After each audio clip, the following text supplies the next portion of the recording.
Hello. Yes. Yeah, that's fine. Okay. Please do not hesitate to tell me if it's not loud enough. Okay. I will. You will? Yeah. Let's go. It's gonna be loud. Parce que Andrew a quelques points d'audition, donc on sera obligé de pousser un peu la voix. Donc ouais, là je peux pas. Vas-y, fais le feu. Donc bienvenue à toutes et à tous à la boutique Potemkine. On est très heureux, vous connaissez un peu le principe de la boutique, on reçoit régulièrement des réalisateurs, des comédiens, et cette semaine, on a été gâtés. Mercredi on avait Dominique Moll qui est venu avec Gilles Marchand, et puis on a un autre Dominique qui est là ce soir, Andrew Dominik, et on est très heureux, et voilà, merci Andrew. On savait que tu étais de passage à Paris, et we knew you were in Paris and we are so happy that you're here. Thank you.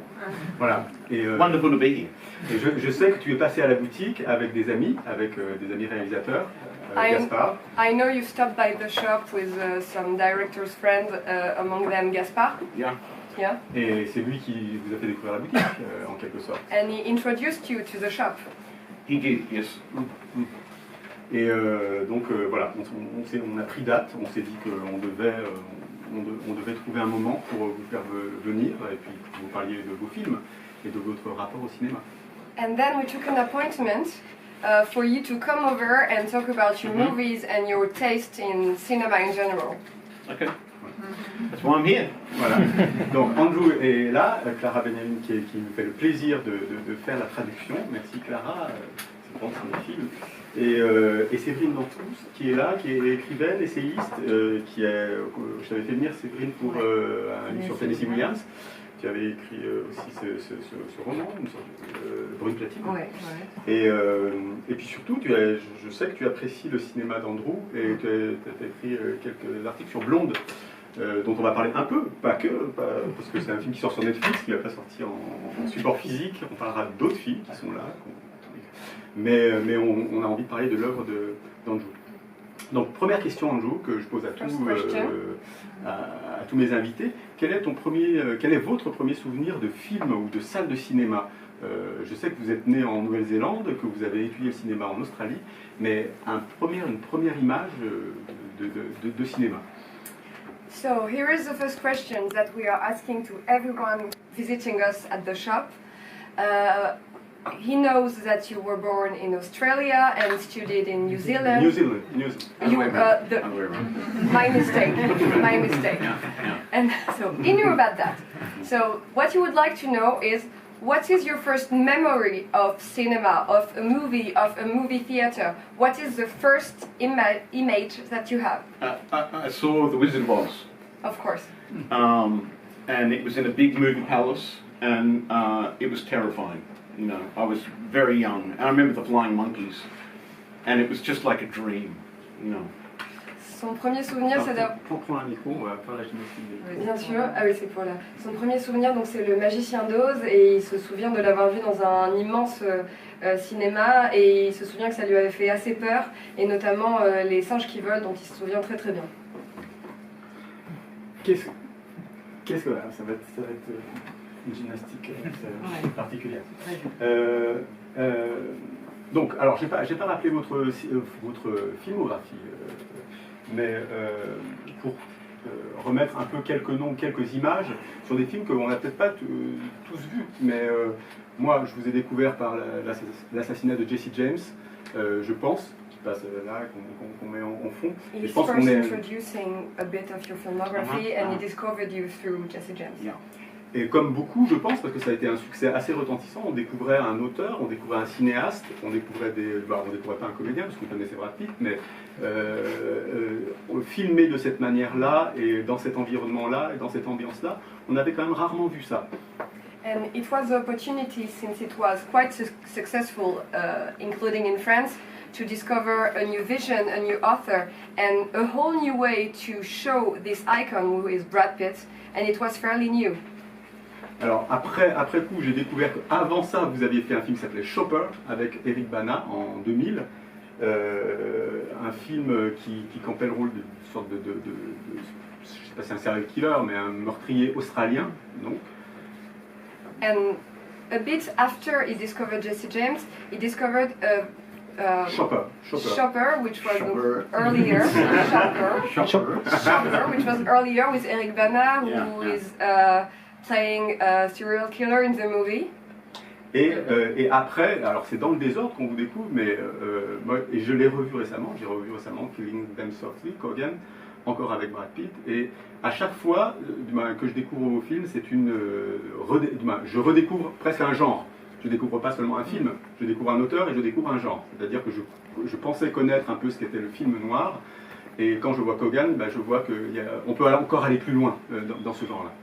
And even after that, because he discovered you not in the right order, he saw Kogan, and it was quite surprising to him that he realized that every time with one of your movies, he's rediscovering a new type of movie, because he thought he knew what was film noir, but when he saw Kogan, it was a whole new interpretation of the film noir.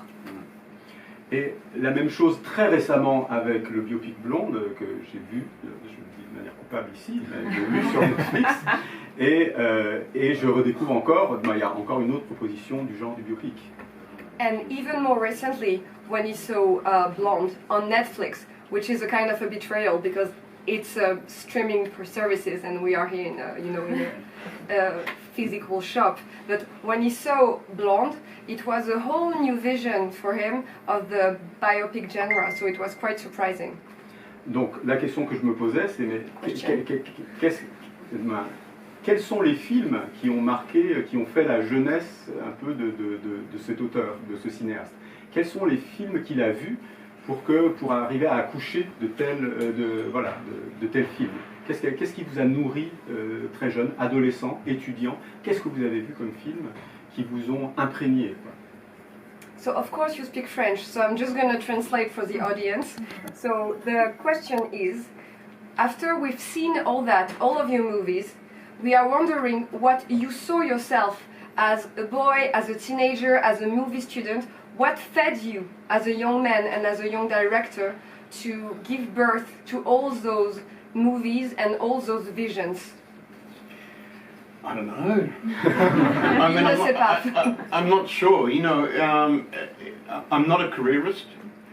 I don't have any vision of a kind of career or where I want to be. It's just on a project-by-project basis. So I fall in love with a particular subject or a book or something like that, and then I want to make it. I mean, obviously, all the films are very personal to me, for different reasons, and they all express feelings that I know, that I feel,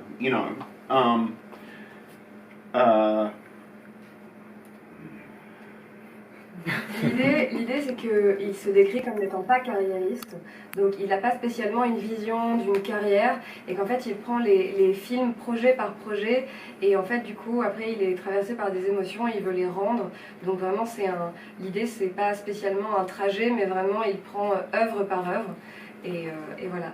So, which movies? What do you mean? Which movies? Did you see as a young man? Oh, as a young person?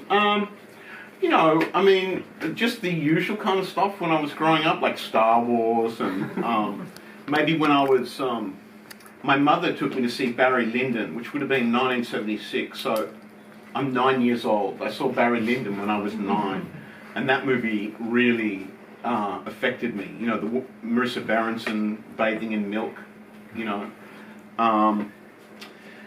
And then we had a TV channel called SBS in Australia where they would just show foreign films, So I started to see like Kurosawa and Bergman and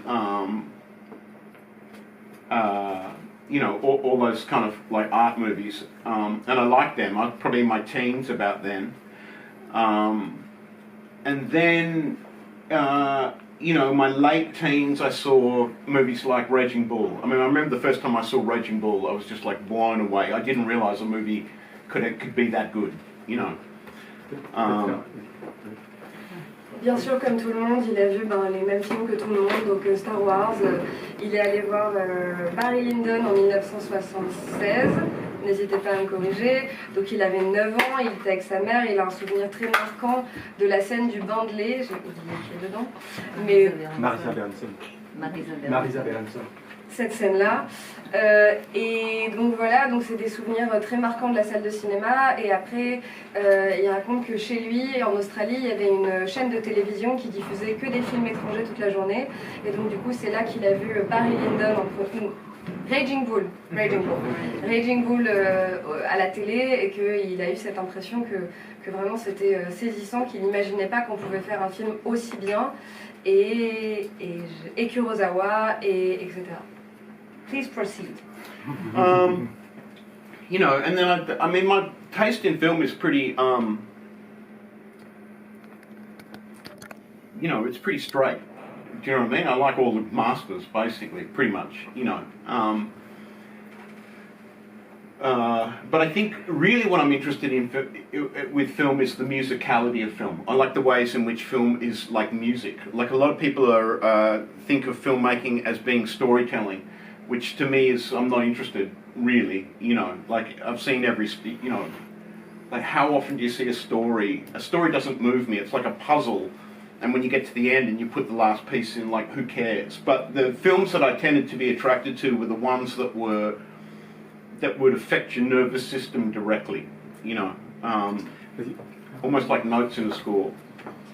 Donc il nous dit qu'en fait il a des goûts en matière de cinéma qui sont assez il n'a pas dit basic straight, donc assez simples, assez normaux, qu'en fait il aime juste classique, et qu'il aime juste les génies et les chefs-d'œuvre, et que du coup lui ce qu'il a in all simplicity you like the grandmasters. Yeah, pretty much.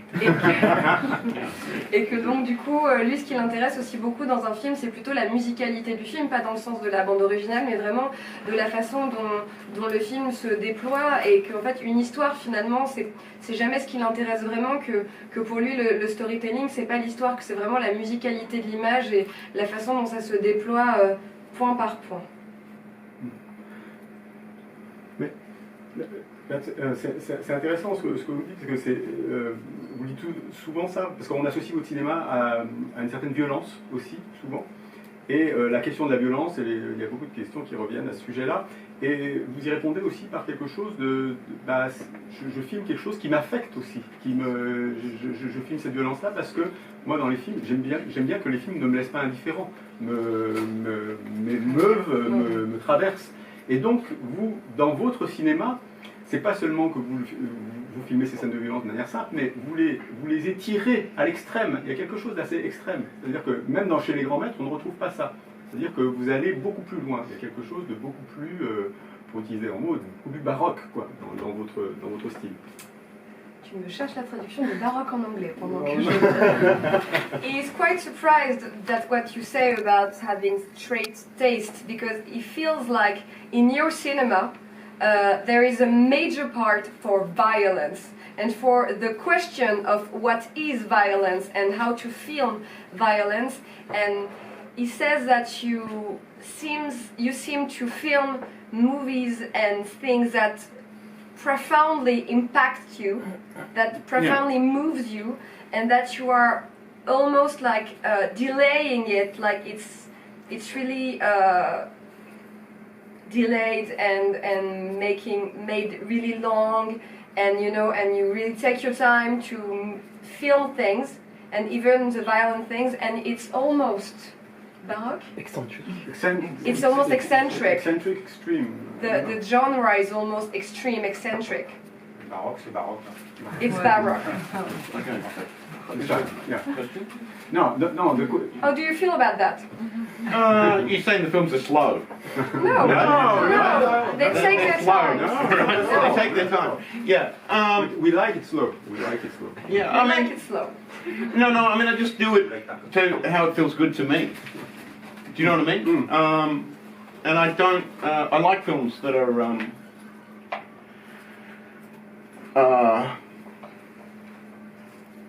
I like films that are slow. I like a slow-paced film.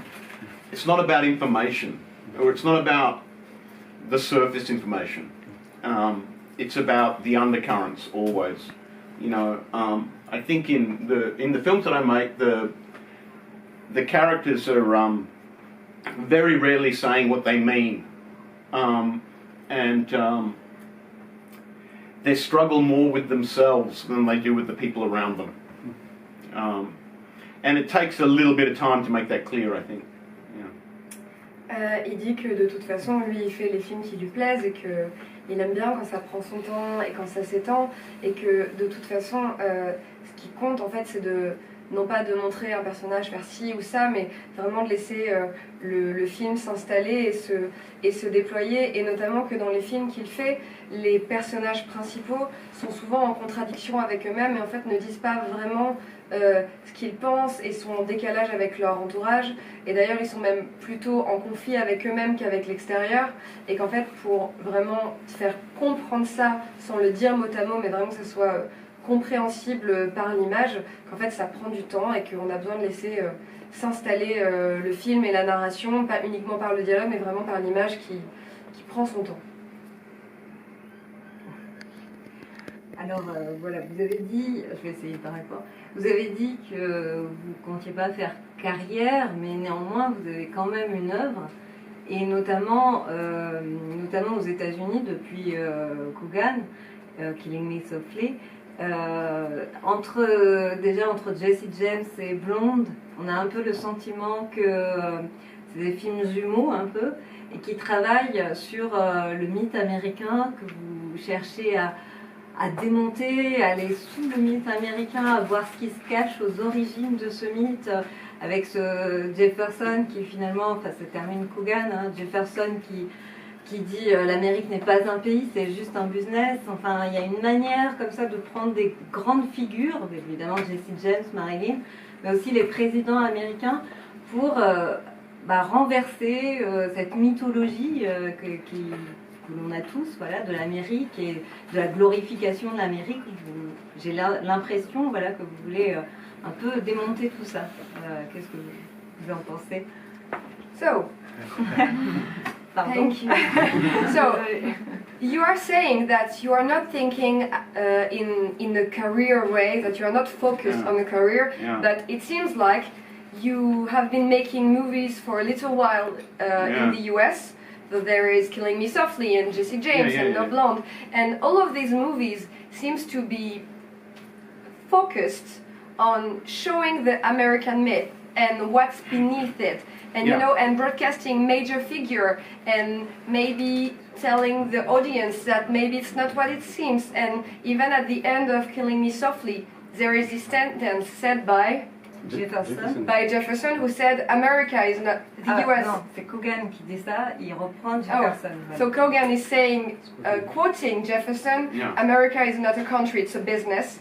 So it feels like in your movies there is always this search for showing what's underneath those huge figures that are Jesse James and Marilyn and the presidents and those things. I mean, look, I love cinema from all over the world, right? And I love Fellini. I like Fellini because he made a movie with his wife and his mistress. He must have been one charming motherfucker. But primarily, I was raised on American cinema. You know, like I was raised on American culture. You know, American movies are inside me, like they're in everyone, pretty much, you know. Donc il dit que de toute façon il aime le... It's just getting going. I don't want to lose anything. No, go on. Il dit que du coup il aime le cinéma du monde entier, que notamment il adore Fellini, et que cette espèce de génie a réussi à faire un film avec et sa femme et sa maîtresse, et que donc du coup ça devait être un charming motherfucker, un bien séduisant jeune homme. I'm being polite. Mais que évidemment on est tous nourris de cinéma américain, et qu'en fait évidemment lui il a principalement vu du cinéma américain, et que c'est ce qui l'a nourri, et c'est ce qui d'ailleurs nous nourrit tous. Please go on. Okay, I can't remember what I was saying. Oh, so okay. sorry. Okay, so, but, you know, then you get to America, right? You get to the actual country and you realize you expect it to be like the movies. You know, you expect America to bear some resemblance to what you've seen in the movies, and it's nothing like that at all. And you realize that American cinema is about how they want to see themselves, and it's not about how they actually are. Et donc après avoir été nourri de tout ce cinéma américain, voilà, il arrive en Amérique et en fait il se rend compte qu'il y a un décalage très important entre la représentation de l'Amérique et ce qu'elle est vraiment, et qu'en fait les films montrent ce que l'Amérique aimerait bien être, ce qu'elle peut-être pense d'elle-même, mais c'est pas du tout ce qu'elle est vraiment. And America's fascinating to me, like, you can't help but criticize America because it's so hypocritical. But I love America. I do. I love America, but they're all psychos. Americans don't like to be criticized. They feel it's an attack on them. You know, Australians are different. Like, if you ask an Australian what's the worst country in the world, they'll say Australia. If you ask a French person, they'll probably say France, right? France is the worst country? USA. Yes. Yeah. You ask an American, they will never say America. To them, America is the greatest country in the world. But I'm not trying to annoy them. Do you know what I mean? I'm just trying to make films about like the world that I see around me, you know. But they get upset by it. Évidemment, il adore l'Amérique et il est fasciné par l'Amérique, mais c'est vrai que les Américains sont tous des grands malades, et psycho, grands malades, et que donc du coup c'est toujours assez intriguant de leur parler, et notamment le fait qu'ils aiment profondément leur pays et qu'ils sont assez hermétiques à la critique, que quand on essaie de les critiquer, en fait ils prennent ça comme une attaque, et que d'ailleurs c'est assez amusant, les Australiens sont très très très différents. Si on demande à un Australien ou à un Français quel est le pire pays au monde, il dira probablement le sien, alors que non, les Américains pensent qu'ils viennent du plus grand et du meilleur et du plus beau des pays du monde. But the real reason I make films in America is because I want to make a living. You know what I mean? And you can't make a living being a film director in Australia. Et donc en fait, il n'essaye pas par ses films de les embêter. Tout ce qu'il veut, c'est donc faire ses films et etc. Et la raison pour laquelle en fait il continue à faire des films aux États-Unis, c'est parce que avoir une carrière de réalisateur de films aux États-Unis, ça permet de gagner sa vie, là où en Australie, c'est pas possible. Hollywood is where they make movies. Les films sont faits à Hollywood. Ouais. S'il y a des questions, hein, n'hésitez pas, on peut faire sur le micro. Mais vous parliez tout à l'heure de ce qui vous intéressait aussi dans l'action et dans les comédiens et dans vos films, c'était le côté intérieur du personnage. Et vous avez trouvé très tôt dans votre filmographie, je trouve, un des acteurs les plus doués et qui ont un univers intérieur les plus dense, complexe et je trouve très stimulant, qui est Brad Pitt. Est-ce que vous pouvez un peu nous parler déjà de votre rencontre avec Brad Pitt en tant que comédien, déjà, parce que je trouve que vous êtes aussi pas un des rares réalisateurs, parce qu'il est régulièrement bon, mais avec vous, c'est quand même toute une autre dimension de ce comédien qu'on découvre, déjà en tant qu'acteur, et puis on le voit au générique aussi en tant que producteur. Donc c'est quelqu'un, je pense que vous l'avez trouvé, mais il vous a trouvé aussi. Donc peut-être parlez-nous de cette relation. Yes, I know. So,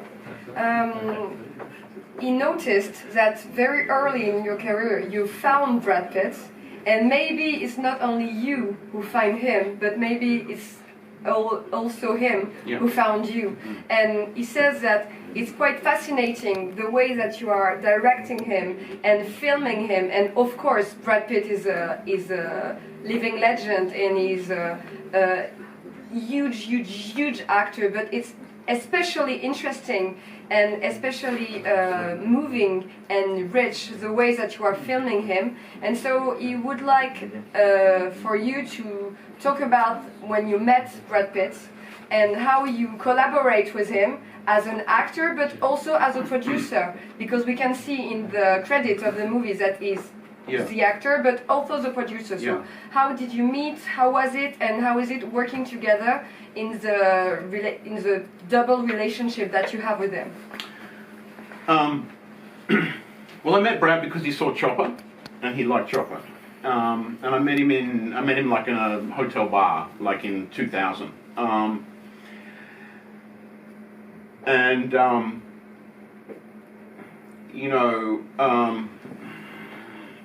The difficult thing with making a movie in America is you have to have a movie star, and you almost have to miscast a movie in order to, like, creative miscasting, let's say. When you're dealing with somebody who's legendary like that, you know what I mean, like who brings so much baggage with him, you can't play a normal person. I don't think you can, you know.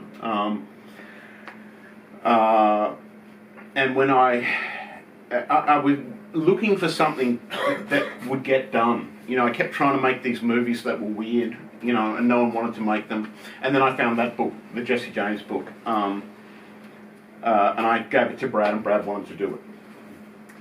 L'idée, c'est que... comment est-ce qu'il a commencé déjà?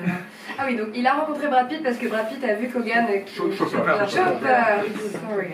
Il a vu Chopper et qu'il a trouvé ça formidable, donc du coup... Chopper. Oui, c'est catchy. Chopper. Arrête de choper. Et du coup, il a rencontré Brad Pitt à cette occasion parce qu'il avait adoré le film. Ils se sont rencontrés dans un bar d'hôtel. Et en fait, l'idée aussi d'avoir un acteur aussi légendaire, c'est qu'on peut pas lui faire jouer un type normal comme ça. Et de toute façon, c'est peut-être même impossible. Peut-être que Brad Pitt est incapable, puisque c'est une immense légende, de jouer juste un type normal comme ça. Et donc du coup il y avait une double réflexion de à la fois créer un espèce de faire un peu une erreur de casting pour le film, pour créer quelque chose, et en même temps il y avait ce sujet aussi de comme il travaille à Hollywood, les films se font sur un gros nom et on a besoin d'une star pour faire un nom, donc évidemment il y a ce sujet. Pardon ? Un film. Ouais. Oui, pardon. C'est pas grave. Pardon.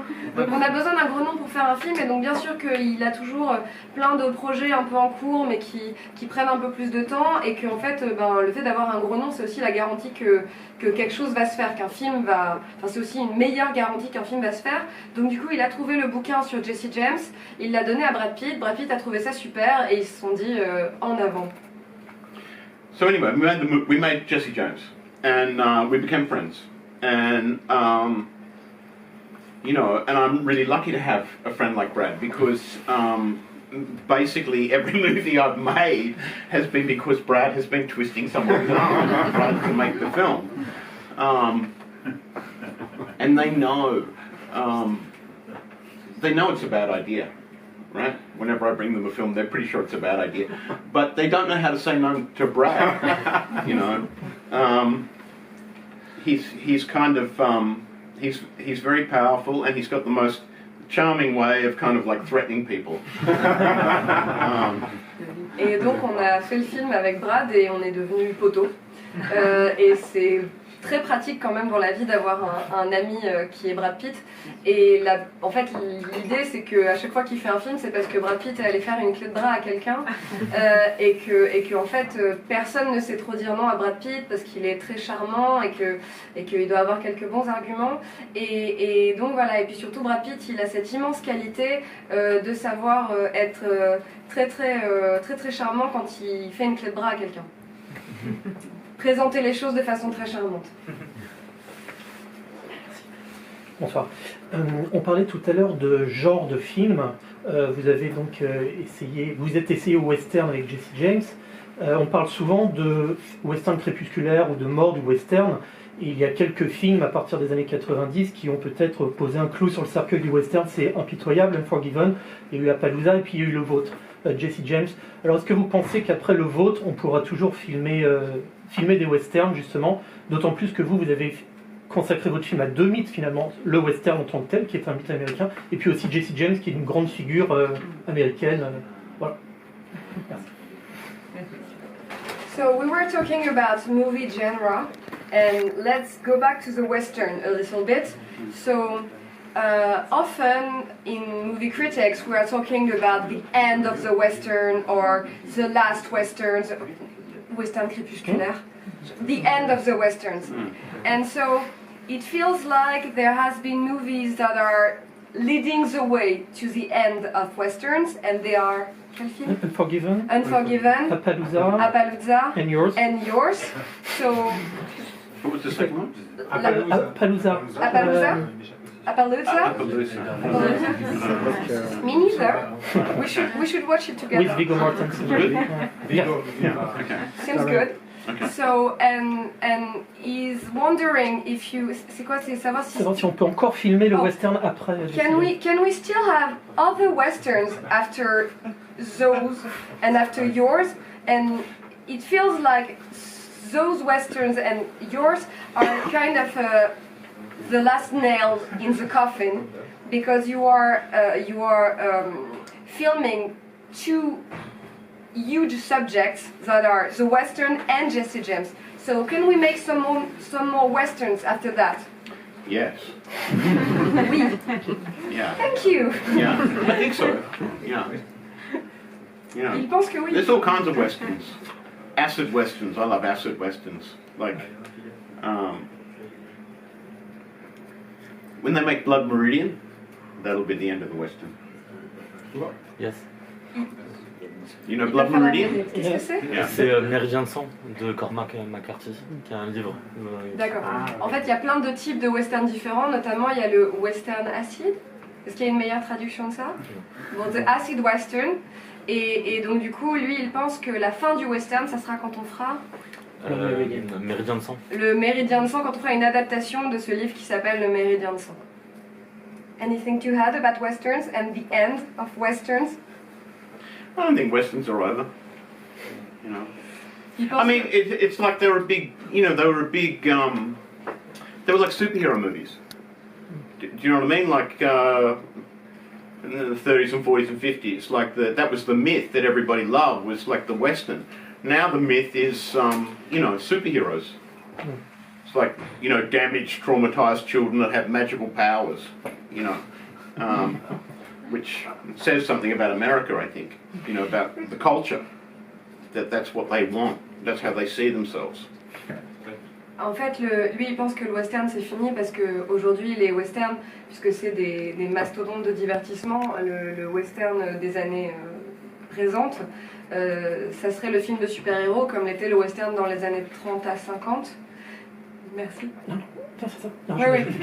Et qu'en fait, du coup, maintenant, on veut représenter ces enfants blessés qui ont grandi et qui maintenant ont des gros super-pouvoirs, et que c'est ça, en fait, le western d'aujourd'hui, c'est le film de super-héros, et que d'ailleurs, ça dit beaucoup de choses sur ce qu'est l'Amérique aujourd'hui.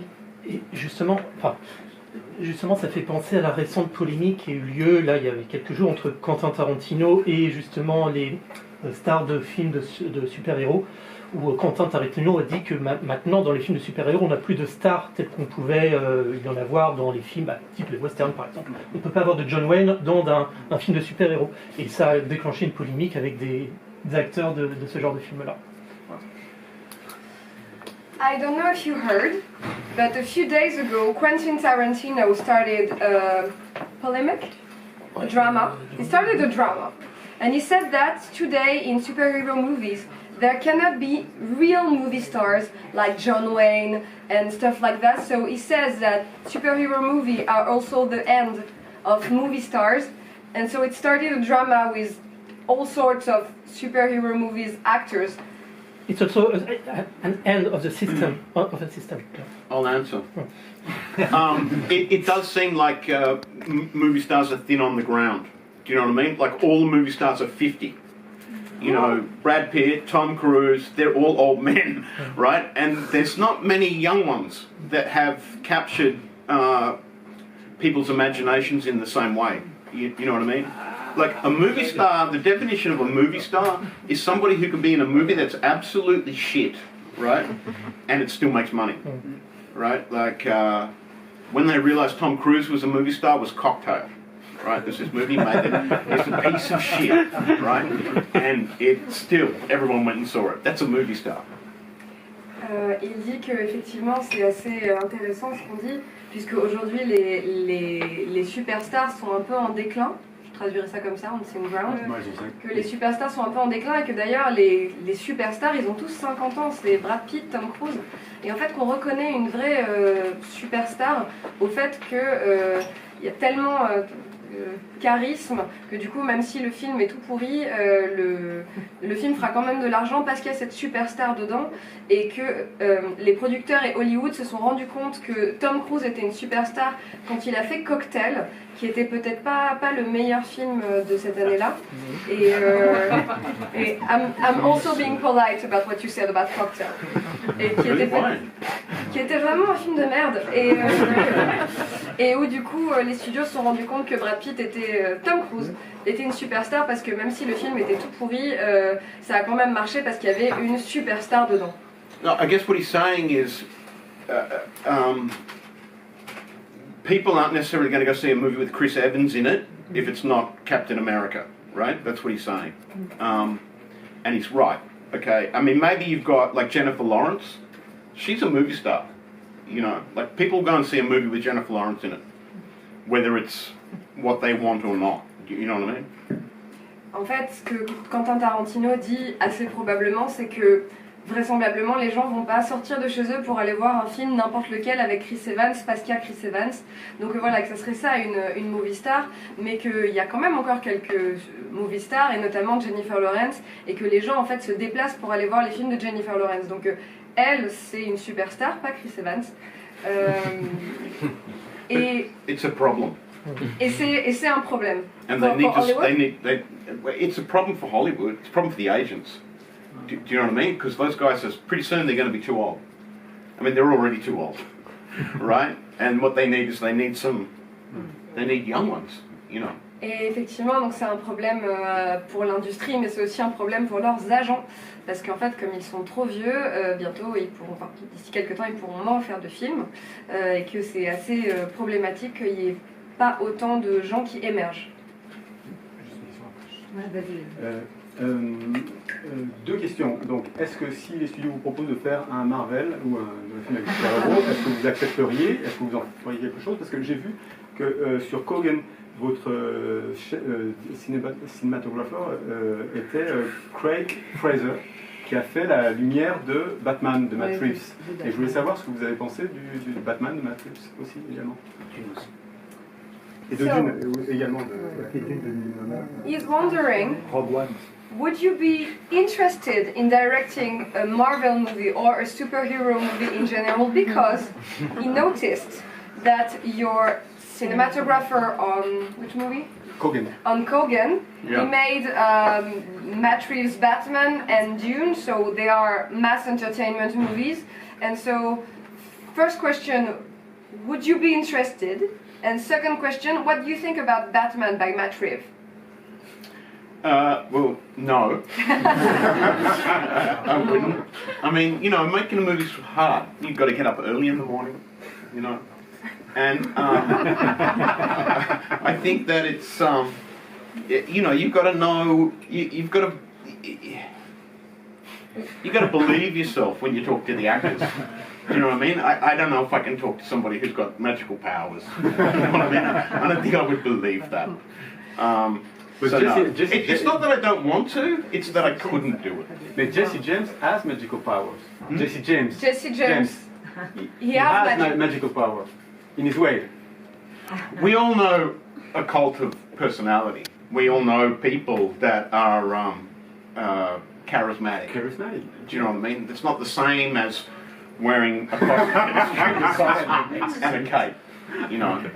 And what was the other question? Matt Reeves. About I'm gonna let you think about what you thought about Matt Reeves' Batman while I translate, okay? Okay. Et donc du coup,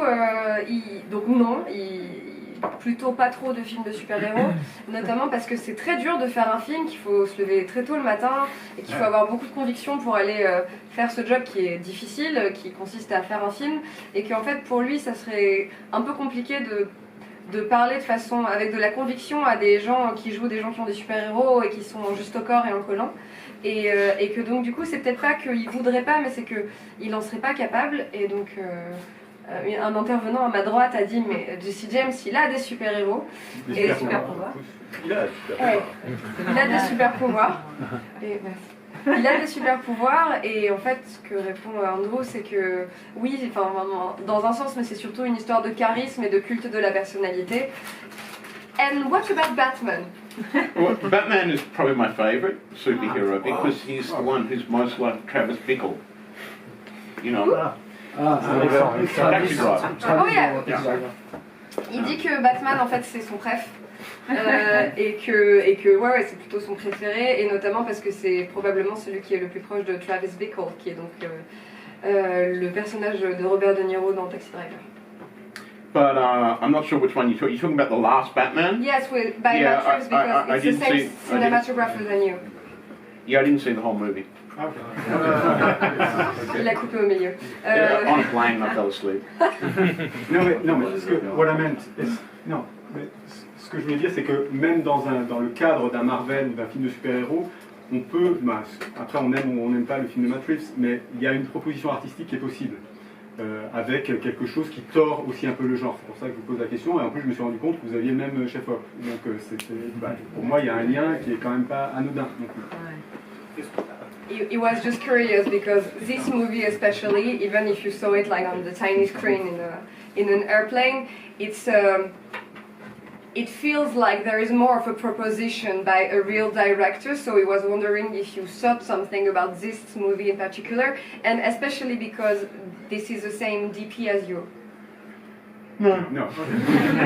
Il dit que non. Merci.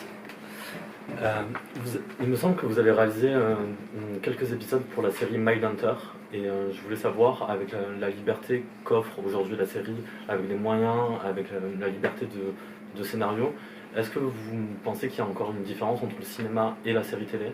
Et est-ce que vous avez envie d'être un showrunner ou de créer votre propre série à vous?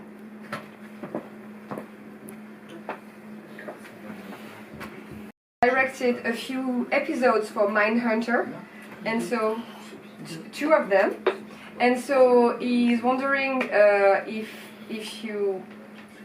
C'est quoi la liberté? Oui, la liberté dans la série. Est-ce que vous pensez qu'il y a encore une différence entre le cinéma et la série? And he would like you to talk a bit about the freedom you had on this show, and after this experience. Do you think there is still a difference between movie and TV, between the cinema and the TV?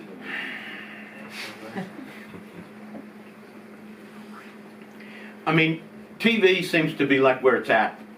Do you know what I mean? Like it's where people are doing good work. There's a lot of good TV, not a lot of good movies.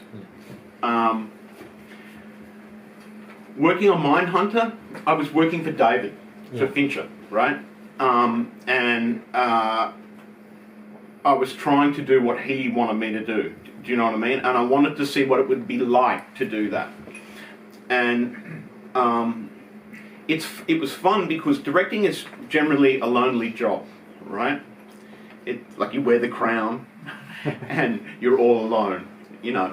So to work with another director, and it's a very collegial relationship, you know, like we got along. I'd shoot bits of his thing, he'd shoot bits of my thing. But to be honest with you, I don't think I was particularly suited to it. You know, we're very different people. I love him. You know, like David is impressive. He's an impressive person. And I did it because I love the show. And it kind of ruined the show for me. Yeah. You know, it was really weird, like walking on the set. And the sets are around you in 3 dimensions, you know what I mean? It was like I'm used to seeing them flat on my iPad. It was very strange. It was like stepping into your TV, you know. I did it because he said you can do the Charles Manson episode, right? And I wanted to do I'm interested in Charles Manson. And he let me rewrite it. He let me rewrite all the Manson stuff so I could, you know, use my own theory of what I think happened. That's the reason I did it. But I still had to shoot another episode and a half, you know. la télé, c'est là que ça se passe. Aujourd'hui, on voit qu'il y a beaucoup de très bonnes choses à la télé et finalement pas tant que ça de très bons films. Et en fait, du coup, quand il a fait Mindhunter, c'était aussi, il l'a fait pour bosser avec David Fincher et il bossait pour David Fincher. Et même si réaliser quelque chose, c'est quand même un job très solitaire, voilà, on a cette couronne qui pèse un peu sur la tête. Là, comme c'était un travail très collégial, c'est donc un travail qu'on fait à plusieurs, où chacun amène ses petits trucs. Et puis il l'a fait aussi parce que il adore la série et qu'il adore David, donc il a accepté pour ça. Et que c'est marrant parce que ça l'a presque gâché pour lui. Il est passé de son iPad, donc voilà, il regardait la série sur son iPad, à le fait d'être sur le plateau, et c'est en 3D, et voilà, il y a tout qui est là. Et donc voilà, il l'a fait aussi parce que David Fincher lui a proposé les épisodes avec Charles Manson, tout en l'autorisant à réécrire un petit peu. Donc ça l'intéressait de pouvoir faire une réécriture qui permette de transcrire ce que lui avait compris de l'histoire à partir des informations qu'il avait. Et donc du coup, il a accepté de faire cet épisode-là, et après il en a fait un autre et demi. Et voilà. But what you're saying about movies is,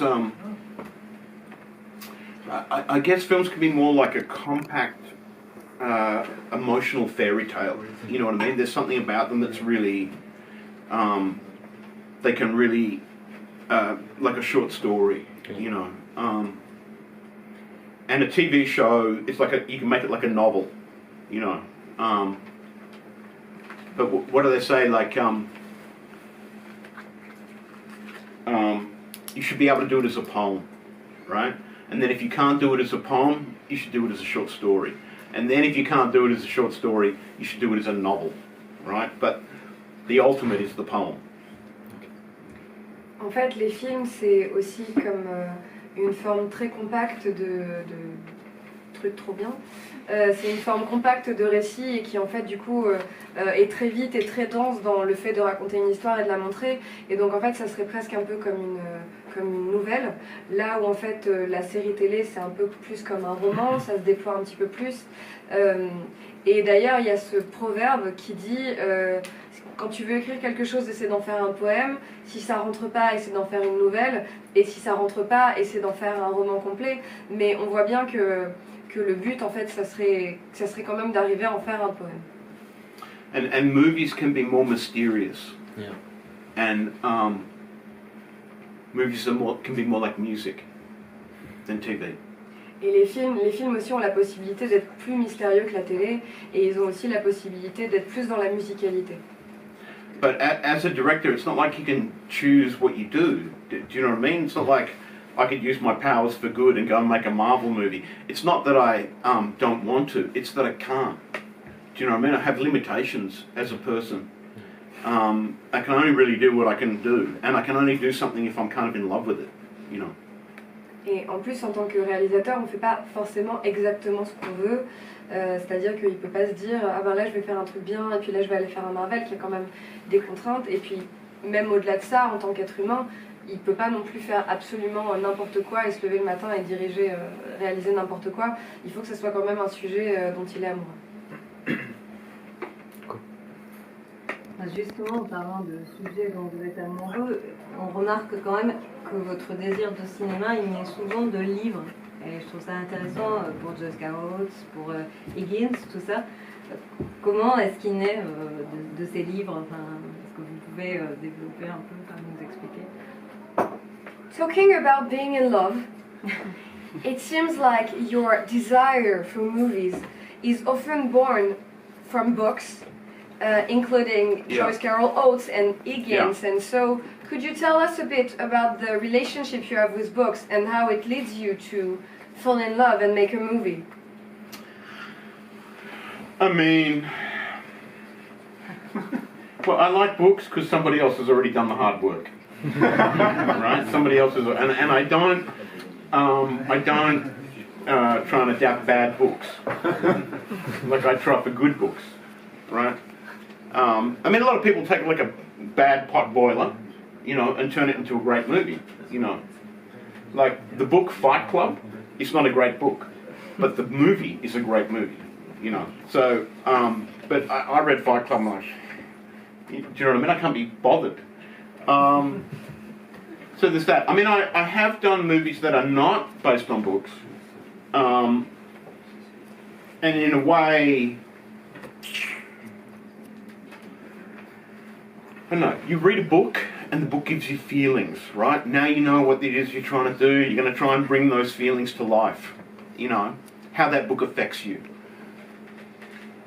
En fait, c'est quand même vachement pratique d'adapter un bouquin parce que le plus dur est fait, c'est-à-dire que la très bonne histoire est déjà là et que lui en plus il aime bien adapter des super bouquins, des livres trop bien, là où certains autres réalisateurs ont la capacité de prendre un bouquin tout pourri et d'en faire un super film. Après là il a dit un truc pas sympa sur Chuck Palahniuk et donc il donne l'exemple. I really like Chuck Palahniuk, so I really like Fight Club, the book. I'm so sorry. Yeah. It's a much better film than a book. Much better. Maybe. Et donc du coup il dit que notamment Fight Club il trouve que c'est un bouquin un peu claqué et que c'est devenu un super film et du coup il est assez admiratif des réalisateurs qui arrivent à prendre un bouquin pas terrible et en faire un super film, mais que j'ai plus la fin. Et que lui, voilà, que lui, il a envie de... Pardon ? C'est pas son projet. Oui, c'est pas son projet et que lui, en fait, il a envie d'adapter des bouquins qu'il a trouvé super. Et qui l'habite et qui on revient au... C'est vrai, il y avait un truc comme ça? J'étais trop choquée. Ça a dû rester sur pareil. Are you badly translating me? No, I sound dumb myself. No, I'm just saying that you wish to adapt book that you enjoyed. Well, they gave me a feeling. That gets him a feeling. So, Yeah. Il a plutôt envie d'adapter des livres effectivement qui l'ont remué.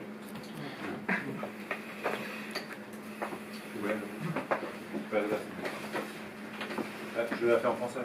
Non, mais, vous parliez au tout début de la discussion de musicalité dans le cinéma, que c'était plus un rythme, une musicalité, plus qu'une histoire à raconter. Et il y a une chose qu'on n'a pas abordée depuis tout à l'heure, c'est votre collaboration avec Nick Cave, qui pour moi est un élément essentiel de votre cinéma et qui est là depuis le début. Vous lui avez consacré, je crois, 2 documentaires, dont un que j'ai vu récemment qui est extraordinaire. Et je veux savoir à quel point cet échange-là est important et d'où c'est parti, cette collaboration-là, et à quel point il participe au film, où c'est pas juste une musique mise sur un film, où il y a vraiment discussion et ce qui participe quasiment à l'art, enfin, voilà, le film dans sa création totale, quoi. Voilà. Since you are talking a lot about the musicality of the movies and movies being more about musicality than storytelling, he would like you to talk a bit about your relationship with Nick Cave and with Warren Ellis, because you made documentaries about them and you used their music. So he would like to know if it's a collaboration, if it's an inspiration, if you work together, if you just take music from them and then use it. So what's your relationship with them and how does it affect your work? The thing that affected work the most was making the first documentary, which was an extraordinary experience because Nick's son had just died and he wanted to make a film, right? Which seemed like a bad idea. Nick Cave wanted to do the movie. Yeah. Okay. Yeah, it wasn't my idea. It was you? No. No, it wasn't my idea. But we were friends, and we've been friends for, I don't know, 30 years, something like that. And it's going to be so hard to translate all this shit. He was a person who was in a bad situation, right? He'd gone down to, he was releasing a record and he'd gone down to the news agency and he saw Mojo, like the magazine Mojo, and he realised he was going to have to promote the record, and it made him physically sick because he realised there was no way to talk about the record without talking about Arthur. And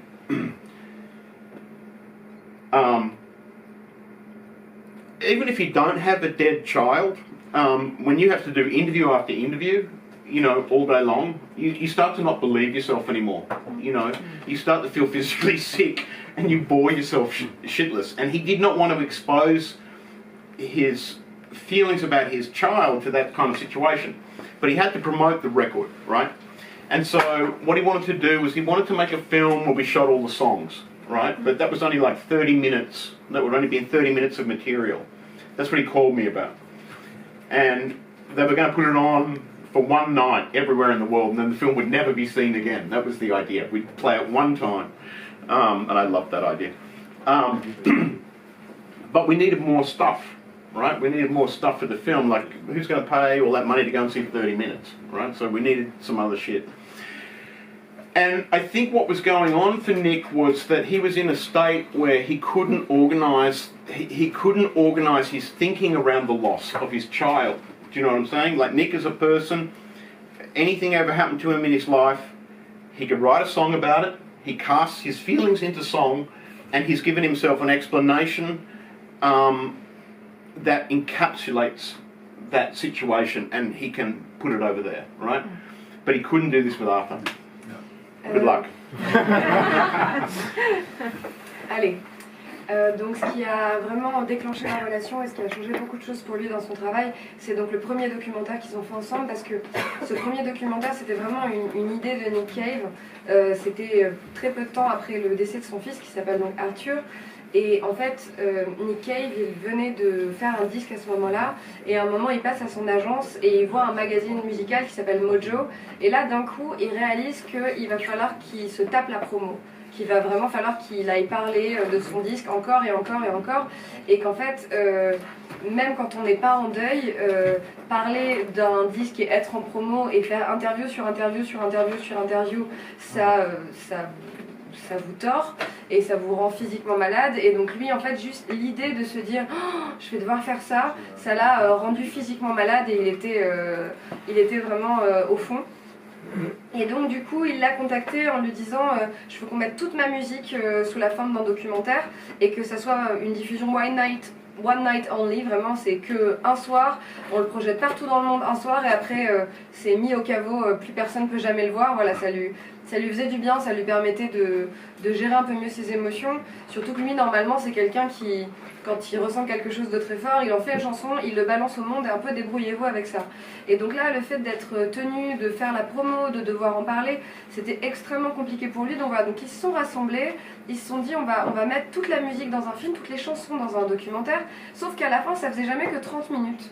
Et en fait, ils se sont dit que personne n'allait vouloir prendre un billet de cinéma pour aller voir un film de 30 minutes qui aurait été juste la musique. Donc il a fallu faire un petit peu d'autres choses autour de ça, et c'est comme ça qu'est né le documentaire. Et je parle sous votre contrôle, est-ce que j'ai l'air d'avoir oublié quelque chose de fondamental? Okay, so, where was I up to? Okay, so...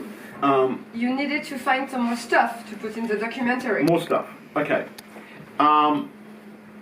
And obviously we needed to address the state of the union, you know, like what was actually going on with everyone at the time, and there was no getting away from it. I mean, Arthur had been dead probably, I don't know, 4 months or something when we started, and Nick is just doing this thing as a way to like put one foot in front of the other, you know. And I think he needed help. He needed a way to see that situation from the outside. He needed somebody else to do the job that he usually does, which is to kind of come up with almost a fiction of it that gives it meaning. That he was unable to make meaning out of it. Et donc du coup, c'était très peu de temps, donc après le décès d'Arthur, ça faisait seulement peut-être 4 mois. Et en fait, il est venu voir Andrew en lui demandant de l'aider en fait à prendre de la distance et à trouver un peu une cohérence dans tout ça, et à trouver du sens en fait dans la globalité de ce disque-là. Donc ça a été ça le travail qu'ils ont fait ensemble. C'était essayer de prendre un peu de distance avec vraiment le disque lui-même, et de donner du sens à tout ça, et ce qui est normalement le boulot que fait Nick Cave avec son œuvre, notamment dans le cadre de la promo. Et donc là, c'était ce pourquoi il avait besoin d'aide. So I would go to work every day, but I had no idea what I was going to do, and that's never ever happened to me before. Like, I'm just turning up to where they're recording, you know, and I'm shooting what's going on. and I wasn't there trying to make a movie. I was basically there to help my friend out, right? That's what I was doing. I was not the usual concerns like, is it going to be good? You know, like we didn't care.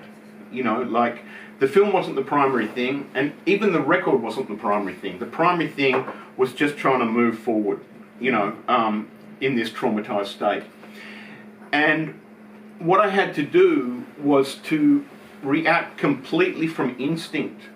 Like, I would get an idea and I'd just have to shoot it without knowing where it was going, you know, how it was all going to tie it in. I had to react completely from instinct. And what I realised from making the film was that my instincts all added up to something. I can't see where they're going, but there's something inside me, some unconscious thing that if I listen to it will organise itself and it will reveal truth, you know. And it's something I do anyway. Like, even when you make a film that's fictional, you're still also making a film about the people that are in the film. Somehow it's also about that. It's also about them, you know. You know, when you cast a movie, you try to cast people that are psychologically similar to the characters, you know what I mean? And then you encourage them to be themselves, in a way. And I realised that I could stop planning everything, you know, like I could be more improvisational about how I approach film, you know, like, and it was thrilling in a way that, like, making that film was sometimes thrilling, you know, but it wasn't always thrilling, you know. You know, David Fincher, we're talking about David Fincher. David Fincher says that hope is not a strategy, right? He always has a plan, right? And he's wrong. Hope is a strategy, and you don't need a plan. But you need a lot of courage. You know, you need a lot of courage to just kind of follow the paint, you know. That was the main thing I got from working with Nick and Warren.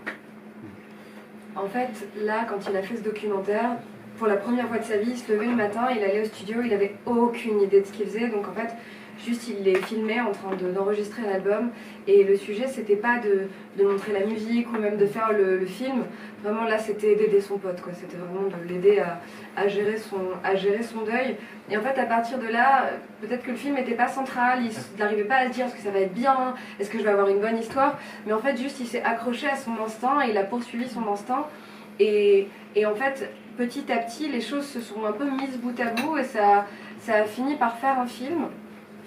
Et d'ailleurs, c'est assez intéressant de voir que voilà, qu'il n'y avait pas vraiment de trajectoire, mais que les choses se sont mises en place au fur et à mesure des prises de vue qu'il faisait. Et d'ailleurs, il y a quelque chose qui est que quand on filme un film, quand on réalise un film, on n'est pas seulement en train de filmer l'histoire, on est aussi en train de filmer les personnages, et donc indirectement de filmer les acteurs et de filmer des gens. Et d'ailleurs, comme pour ce film-là, quand on fait un casting, on essaie de trouver des comédiens qui sont dans des états d'esprit, dans des personnalités qui sont assez proches de ces personnages, et donc du coup après, une fois qu'ils sont devant les caméras, il y a un peu une démarche qui consiste à leur dire soyez vous-même. Et d'ailleurs là-dedans il y a une phrase de David Fincher, puisqu'on en a parlé un petit peu, une phrase que dit souvent David Fincher qui est l'espoir n'est pas une stratégie. Voilà, il dit tout le temps ça, mais enfin il a tort, puisqu'en fait l'espoir c'est une stratégie, et donc du coup quand on fait un film, il y a un moment il faut quand même se reposer là-dessus. Parce qu'on est un peu contraint par le temps malheureusement, parce que je sais que notre ami Andrew doit partir à 19h30 et qu'on veut avoir une question. Ah bah une petite question, oui, c'est normal qui est... D'accord, bon. Alors voilà, question courte. Hi. So with Jesse James and Blonde, you tackled the idea of myth and celebrity. Do you think you're going to have another opus in this trilogy, and what type of myth can interest you? Yeah, that's the question.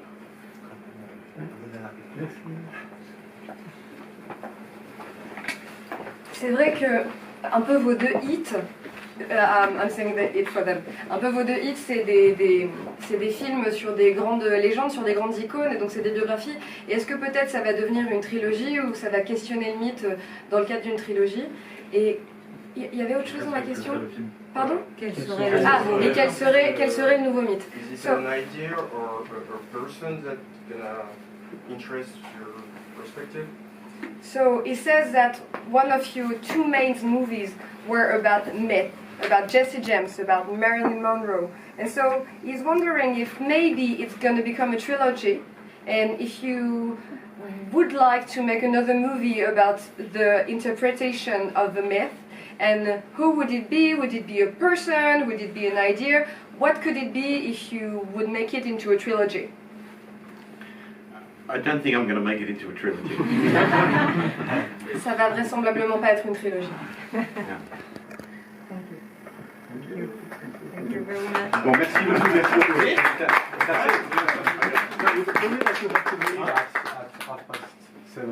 Told me that you had to leave at What time is it? It's 7 o'clock. So we have time. Donc, j'ai demandé à Andrew de choisir quelques DVD que j'ai mis sur la table aussi. On aurait pu en parler évidemment. Il y a des Hitchcock, des Tarkovsky, tout ça. Tout ça est sur la table. Et puis on se donne rendez-vous pour la dédicace. On va bien la grande table.